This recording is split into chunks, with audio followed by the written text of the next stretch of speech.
देखिए, मन से कोई भी व्यक्ति किसी का बुरा सोचता है या किसी का अच्छा सोचता है, वो दिखाई नहीं देता है। व्यक्ति को ही स्वयं को पता होता है कि मैं क्या कर्म चार्ज कर रहा हूँ। सामने वाली व्यक्ति को पता नहीं चलता है। और शरीर से कोई किसी को अटैक करेगा तो समाज की भीख या पुलिस की भीख, कायदे की भीख से वो अटैक नहीं करेगा, हिंसा नहीं करेगा।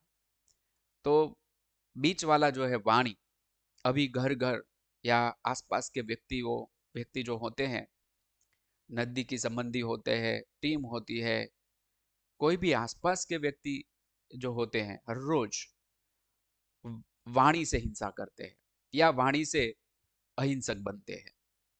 दोनों केस में वाणी मॉडर्न युग में सबसे बड़ा कर्म बंधन का साधन है। यानी कोई शायद अ, हथियार से या हाथ से किसी को मारेगा नहीं, दुखी नहीं करेगा, लेकिन वाणी से करेगा, तो वही इतना ही कर्म चार्ज होता है जैसे हम फिजिकल किसी को इंजर्ड करते हैं, हिंसा करते हैं। तो वाणी सबसे बड़ा कारण वर्तमान युग में, मॉडर्न युग में है। तो हम आज वाणी के बारे में जानेंगे कि वाणी कैसी होनी चाहिए, जिसको हम बोलते हैं वाणी विज्ञान। तो वाणी विज्ञान से हम यह जानेंगे कि वाणी कौन सी है, कितने प्रकार की है, इससे क्या नुकसान है, इससे क्या फायदे हैं। तो चलें देखते हैं वाणी विज्ञान। वाणी वाणी व्यक्ति के व्यक्तित्व को दर्शाती है। वाणी की असर व्यक्ति की पर्सनालिटी पर होती है।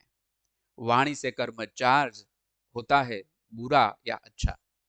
सुख या दुख का एक बहुत बड़ा कारण वाणी है। वाणी विज्ञान से वाणी का परिवर्तन और विकास कर सकते हैं। We can transform our speech, our Vani with Vani Vigyan. We can develop our Vani, our speech with Vani विज्ञान।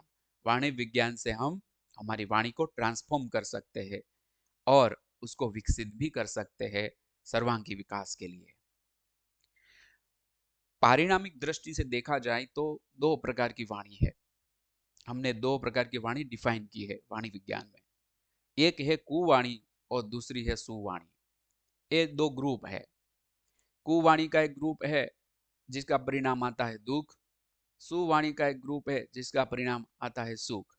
तो दो प्रकार की वाणी जो हमारे व्यवहारू जीवन में रोज हम इस्तेमाल करते हैं, हम बोलते हैं, उसके बारे में हम जानेंगे। आलोचक वाणी। आलोचक वाणी हिंसक है, कुवाणी है। 5 प्रकार का नुकसान आलोचक वाणी से होता है। 1, समय और शक्ति की बर्बादी। 2, चित्त की अशुद्धि। 3, शरीर का रोगग्रस्त बनना। 4, हृदय बिगड़ना। 5, प्रतिष्ठा की हानि।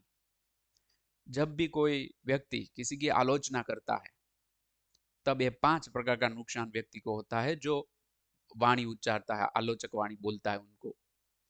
सामने वाले को तो होता ही है, लेकिन स्वयं को खुद होता है नुकसान।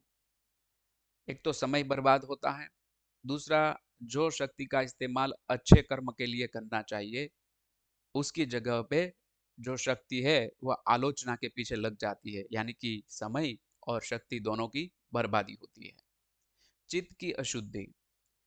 जब भी हम किसी को आलोचक वाणी बोलते हैं तब चित्त अशुद्ध होता है, ताकि पुनः चित्त है जो उसमें परमाणु चार्ज होते हैं अशुद्धि के, यानी चित्त अशुद्ध होता है। शरीर का रोगग्रस्त बनना, यानी शरीर रोगग्रस्त बनता है। नावडेज वर्तमान युग में मनोदैहिक रोग और देह मानसिक रोग बढ़ते जाते हैं। तो उसका एक कारण वाणी भी है। सूक्ष्म दृष्टि से देखें तो दिन प्रतिदिन हर कोई व्यक्ति वाणी से लोगों को दुखी करती है या स्वयं दुखी होती है। तो इसका असर जो वाणी से एक्ट किया, उसका असर शरीर और मन पर पड़ता है और वो विशियस साइकिल चलता रहता है।